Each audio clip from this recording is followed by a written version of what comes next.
Bienvenidos a un nuevo episodio del podcast de Historia y más, donde estaremos hablando sobre temas interesantes en torno a la historia mexicana, así como de la historia mundial. En este episodio hablaremos sobre un suceso importante para la historia de Egipto, así como para la historia de uno de sus vecinos, el Estado de Israel. Un evento que además cambió el curso de la economía mundial y de la hegemonía de dos potencias mundiales, el Reino Unido y Francia. Estamos hablando de la crisis del Canal de Suez, una guerra que puso a las fuerzas israelíes a combatir por segunda vez contra fuerzas árabes y que tuvo consecuencias colosales para las dos potencias europeas que combatieron junto con los israelíes, así como para el gobierno egipcio de la época.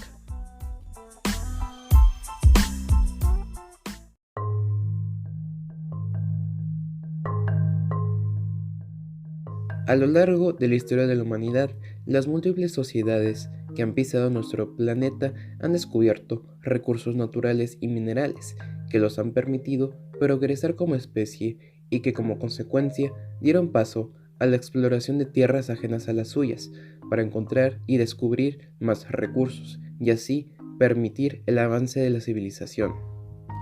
Con el establecimiento europeo en continentes extranjeros al suyo, surgió la necesidad de establecer rutas de transporte y comercio entre un océano a otro, entre un continente a otro y entre una región a otra, siempre y cuando el lugar por donde se transportaban fuera fácil de cruzar y que beneficiara a la economía mundial. El Canal de Suez es ejemplo de ello. El Canal de Suez es un cuerpo de agua construido por el hombre, localizado en Egipto, específicamente en la península del Sinaí. Esta vía marítima conecta el mar Mediterráneo con el mar Rojo. Esta construcción artificial fue y es de gran importancia para la humanidad, pues logró conectar dos mares separados por grandes extensiones de tierra. Además, acortó los viajes marítimos, pues los barcos tenían que rodear miles de kilómetros alrededor del continente africano, pasando por el Cabo de la Buena Esperanza, y así llegar hacia Asia. La construcción del canal en el siglo XIX facilitó, acrecentó y agilizó la economía internacional, pues en ese entonces algunas potencias mundiales no podían comunicarse fácilmente con sus colonias de aliados, por lo que esto significó un gran alivio para los líderes mundiales. La idea de construir el Canal de Suez se remonta desde tiempos del antiguo Egipto y más recientemente en tiempos napoleónicos. Sin embargo, nunca se pudieron hacer realidad dichos proyectos. No fue hasta el año de 1854, cuando el valí de Egipto, Mehmed Said, firmó una concesión de 99 años del entonces Istmo de Suez, con el diplomático francés Ferdinand de Lesseps, el responsable de la construcción del Canal de Panamá, para hacer realidad el Canal de Suez. En 1855 se funda la Compañía del Canal de Suez e inicia la construcción de la obra, en la que participaron más de 1.5 millones de egipcios. Pero a lo largo de todo el proceso de construcción se reportaron miles de decesos egipcios, que fueron entre 20.000 y 100.000, debido a que algunos de ellos eran esclavos. Finalmente, el canal fue inaugurado el 17 de noviembre de 1869 por el virrey egipcio Ismail Pacha y la emperatriz francesa Eugenia, esposa de Napoleón III. 20 años después, en 1875, el mismo virrey tuvo que pagar su deuda externa con Inglaterra, vendiendo sus acciones de la empresa del canal a dicha nación. Y en 1870 vendió su participación en los beneficios del canal a Francia, por lo que se podría decir que el canal estaba a manos de los franceses e ingleses.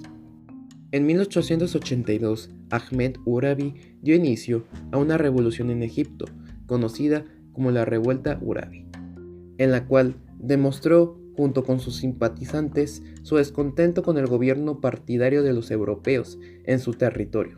Desgraciadamente, para él, la revuelta fracasó y culminó con la colonización inglesa de Egipto, la cual duraría cerca de 60 años.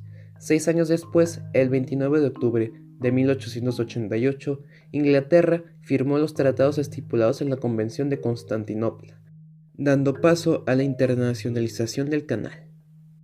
A pesar de ser un cruce marítimo internacional, Inglaterra utilizó el canal para fines económicos y militares durante las dos guerras mundiales, facilitando su participación contra las potencias centrales en la Primera Guerra Mundial y las potencias del Eje en la Segunda. Con el paso de los años, el Imperio Británico empezó a perder poder e influencia sobre aquellos pueblos que eran parte de sus colonias, pues empezaron a independizarse y rebelarse en contra de los ingleses, Egipto incluido. Para resolver el problema con los egipcios, en 1922, Inglaterra acordó la independencia de su protectorado egipcio, culminando oficialmente en agosto de 1936, con la firma del Tratado Anglo-Egipcio, en el que se estipulaba que las tropas inglesas se quedarían en el territorio, específicamente en el Canal de Suez, y que en caso de algún tipo de emergencia nacional, Inglaterra intervendría imponiendo ley marcial. En otras palabras, se puede decir que Egipto no era totalmente independiente, a pesar de ya tener un rey para ese entonces, pues dependía del gobierno inglés. El gobierno del rey Farouk realizó un pacto con los ingleses, en el cual permitía la permanencia de sus tropas en el Canal de Suez hasta 1956, algo que causó descontento entre la población egipcia. A esto se le suma la falta de liderazgo y poder del rey, al no prevenir la creación del Estado de Israel en 1948 y su posterior derrota en la guerra contra ese país ese mismo año. Dichas fueron algunas de las causas de la Revolución Egipcia de 1952, en la que el movimiento de los oficiales libres llevó a cabo un golpe de estado militar en contra del rey, el cual fue un éxito, por lo que tuvo que abdicar y exiliarse. Tras la caída de Farouk, el coronel Gamal Nasser tomó el poder en Egipto en 1954.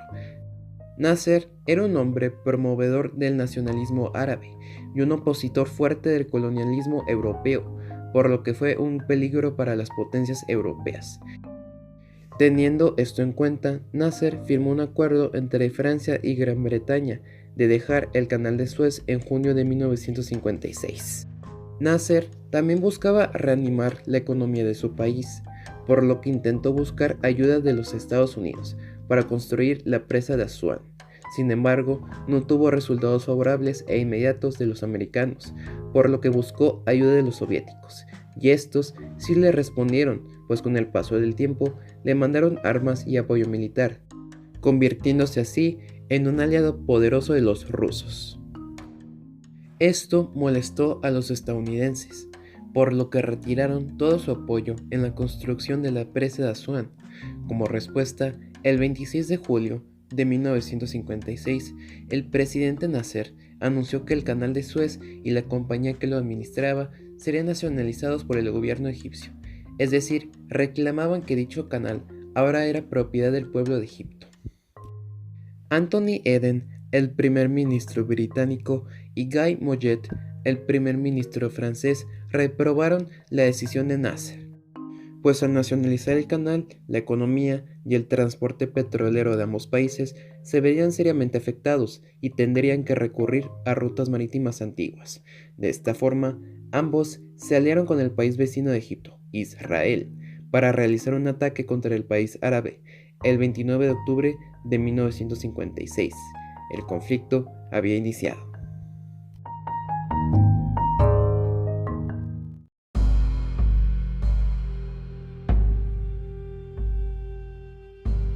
Las tensiones entre la coalición europea israelí y el gobierno egipcio habían llegado a un tope, pues no permitirían la nacionalización del Canal de Suez promovida por Nasser. Sin embargo, aún no existía una justificación válida para iniciar la guerra, por lo que días antes de que estallara, los gobiernos de Inglaterra, Francia e Israel se reunieron secretamente en el poblado francés de Sèvres, entre el 22 y 24 de octubre de 1956, para idear el Protocolo de Sèvres.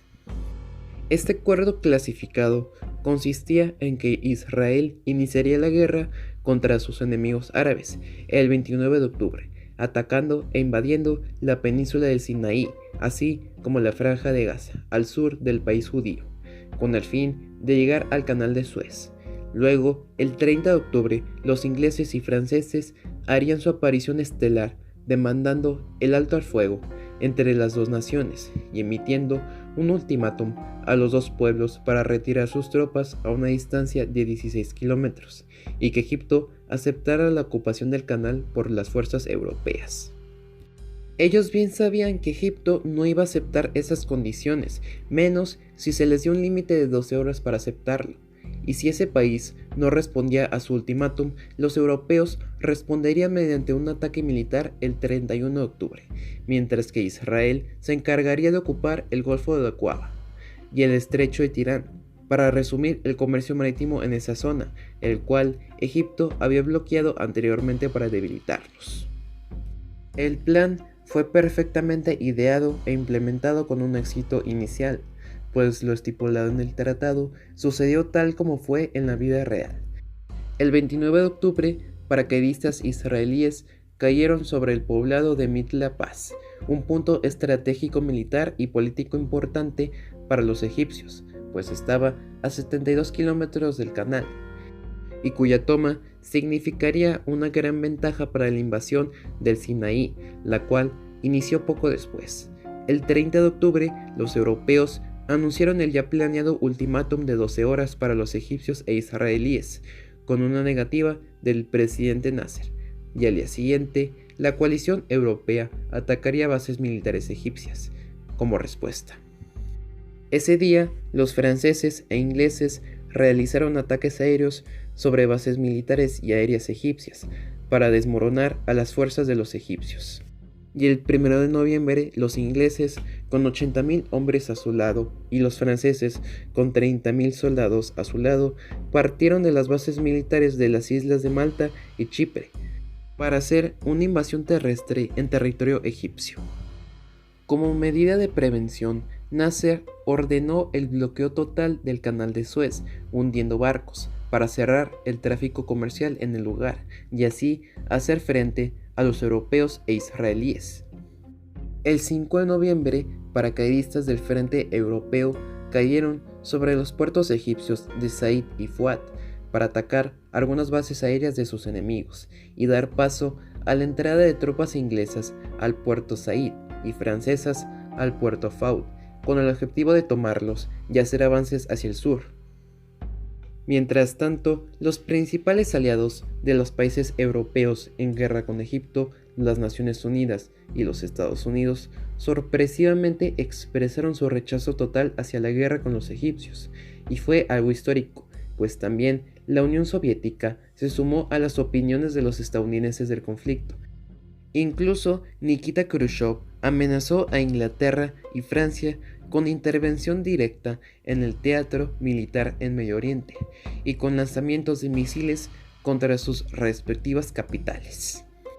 Por otro lado, el presidente estadounidense Dwight D. Eisenhower mostró su descontento, decepción y enojo hacia los británicos, pues no se le informó de ninguna forma su plan, por lo que respondió mediante bloqueos económicos hacia Inglaterra, que en ese entonces aún estaba debilitada económicamente por la Segunda Guerra Mundial.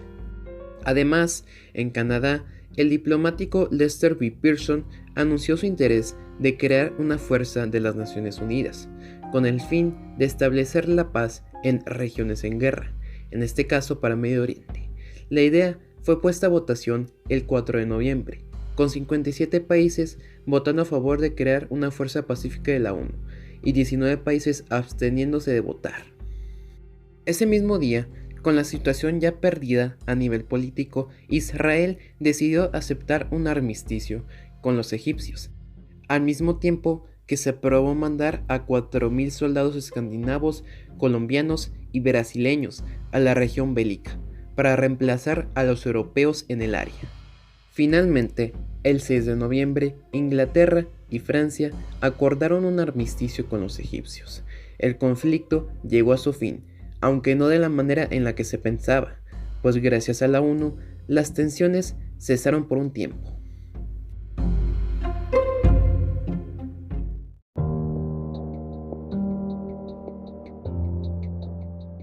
El fin de los enfrentamientos, gracias a la labor de las Naciones Unidas y principalmente por la presión de las potencias más importantes del mundo, hizo que todo volviera poco a poco a la normalidad, pues las fuerzas europeas no se fueron de la noche a la mañana.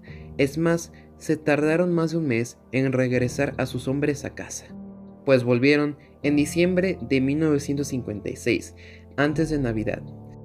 Por otro lado, los israelíes se resistieron a retirarse de la península del Sinaí y la franja de Gaza, capturadas de los egipcios, pero de todas formas se vieron obligados a dejar todo su esfuerzo en el pasado y devolver los territorios entre febrero y marzo de 1957. En total, las víctimas para el frente británico-francés fueron bajas, con 26 muertes reportadas y 129 soldados heridos, mientras que los israelíes sufrieron 231 muertes y 900 personas heridas, pero los egipcios fueron los que más peso cargaron en cuestión de víctimas, pues se estima que entre 100 y 3.000 personas fallecieron y más de 4.000 fueron heridas.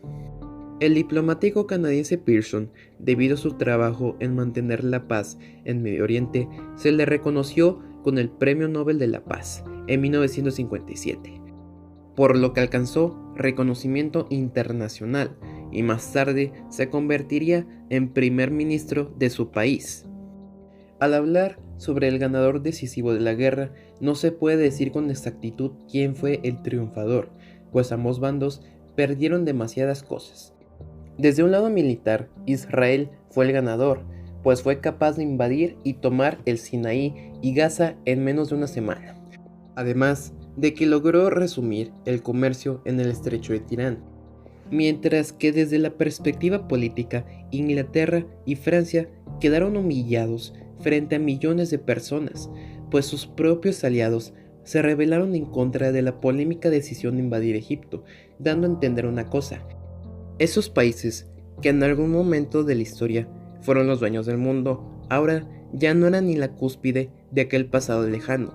Tenían que entender que ya no tenían que ser obedecidos, ahora tenían que obedecer, y con eso nos referimos a que no deberían de hacer a un lado a su sucesor como superpotencia mundial, Estados Unidos.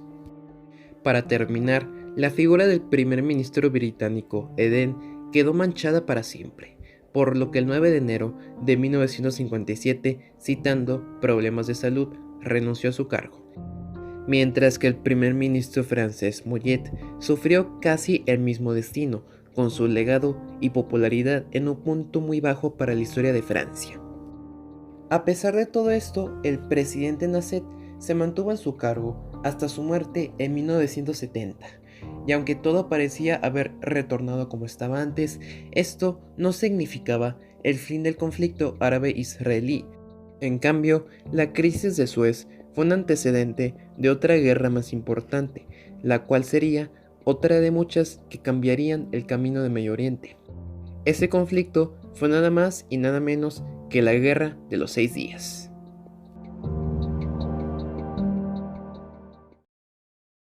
Este podcast fue escrito y producido por Diego García Cantú en el mes de mayo de 2021. Agradezco su atención y no olviden darle like a este video y suscríbanse al canal para traerles más contenido como este. Nos vemos en el siguiente episodio.